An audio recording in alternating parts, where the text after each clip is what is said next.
Aviation খাতে সম্ভাবনার আরেক নাম বাংলাদেশ। পর্যটন শিল্পের বিকাশের সাথে সাথে বাড়ছে দেশের আকাশপথের যাত্রীর সংখ্যাও।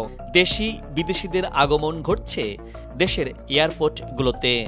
এরই ধারাবাহিকতায় বদলে যাচ্ছে ঢাকা এয়ারপোর্ট।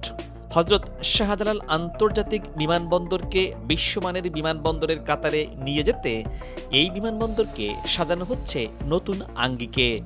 এরই অংশ হিসেবে প্রস্তুত হচ্ছে থার্ড টার্মিনাল, যা ধারণার চেয়েও সুন্দর আর নান্দনিক হয়ে উঠেছে। ভেতরের সৌন্দর্যের সাথে সাথে ফুটে উঠেছে বাহিরের সৌন্দর্য। দর্শক, এই বিমানবন্দরটির থার্ড টার্মিনালটি কবে চালু হবে জানাবো বিস্তারিত। বিমানবন্দরকে বলা হয় দেশের আয়না। দেশের শিল্প সংস্কৃতি, অর্থনীতির চিত্র বিমানবন্দরই ফুটে ওঠে, যার ফলে বেশিরভাগ দেশ নিজেদের রুচি বোধ তুলে ধরার পাশাপাশি বিদেশি বিনিয়োগকারীদের আকৃষ্ট করতে অত্যাধুনিক বিমানবন্দর গড়ে তুলেছেন। ঢাকার হজরত শাহজালাল আন্তর্জাতিক বিমানবন্দর দেশের প্রধান। এই বিমানবন্দরে থার্ড টার্মিনাল সহ বর্তমানে 3টি টার্মিনাল রয়েছে। চালু রয়েছে 2টি টার্মিনাল। প্রথম টার্মিনাল অভ্যন্তরীণ যাত্রীদের জন্য এবং দ্বিতীয় টার্মিনাল বিদেশে আসা যাওয়ার জন্য।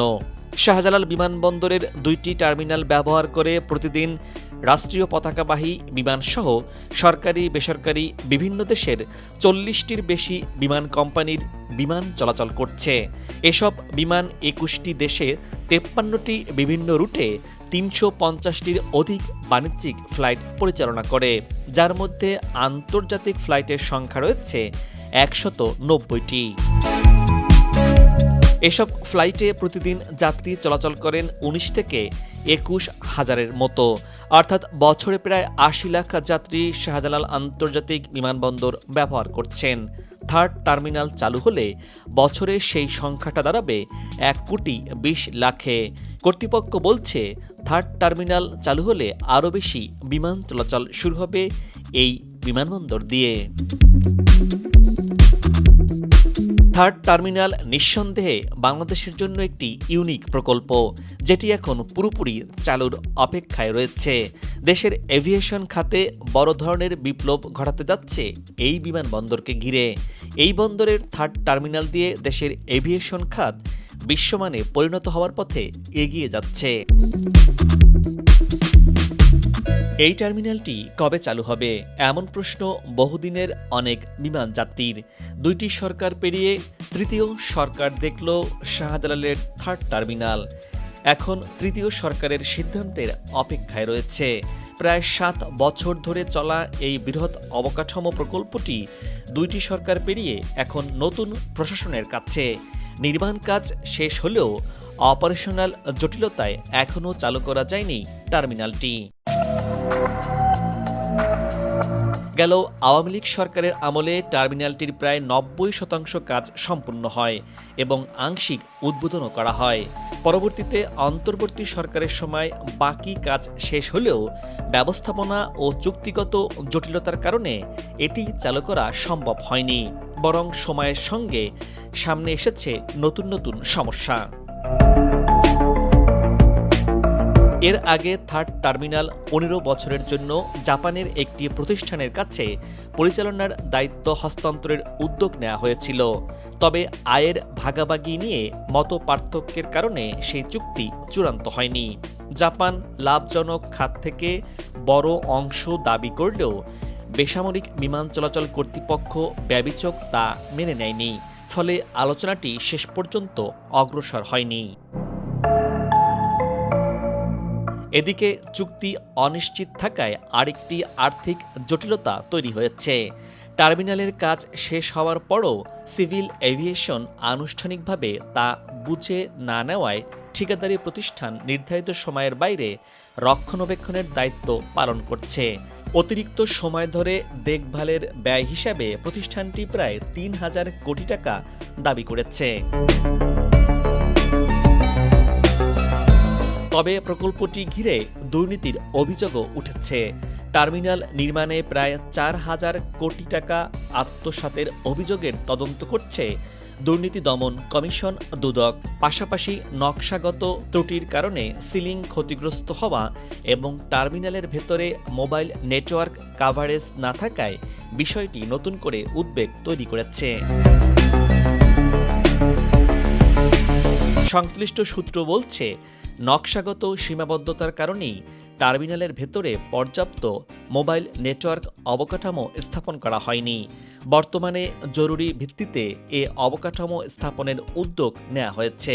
নকশা সংশোধন ও প্রযুক্তিগত সমাধান বাস্তবায়নে আরও 6 থেকে 7 মাস সময় লাগতে পারে।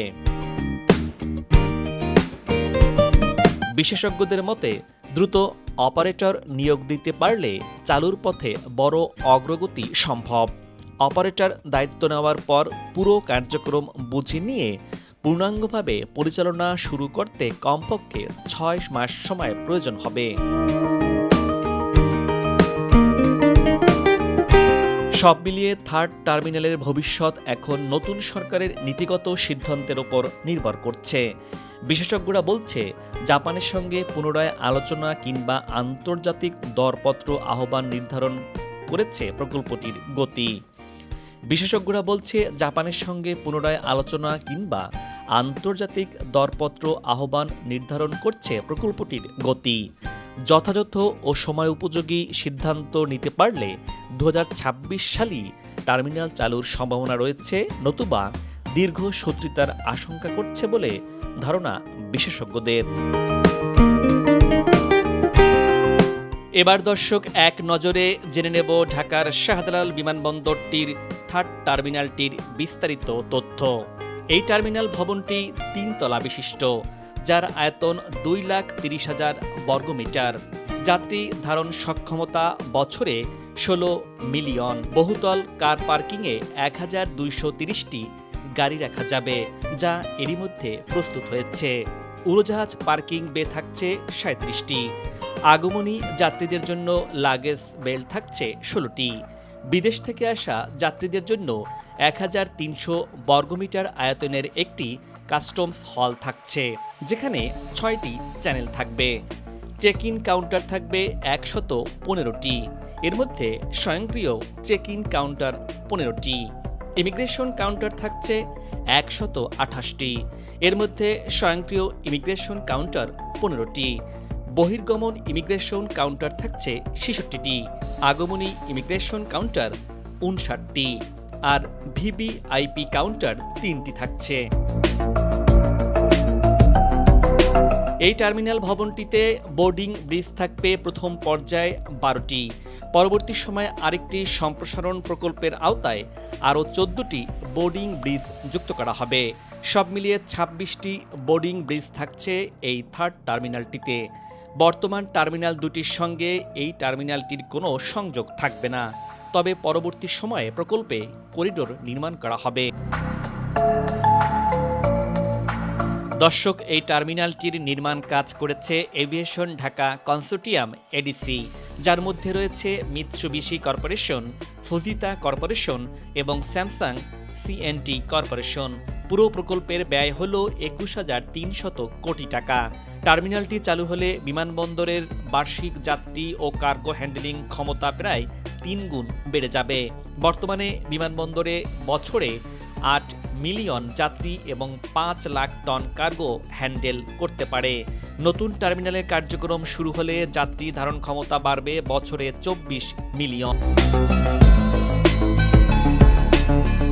দর্শক, আজ এ পর্যন্তই। আগামীতে আবারও দেখা হবে নতুন কোনো ভিডিও চিত্র নিয়ে। ভিডিওটি ভালো লাগলে আপনার মূল্যবান মতামত জানিয়ে ভিডিওটি শেয়ার করুন। ভালো থাকুন, নিরাপদে থাকুন এবং সাথেই থাকুন।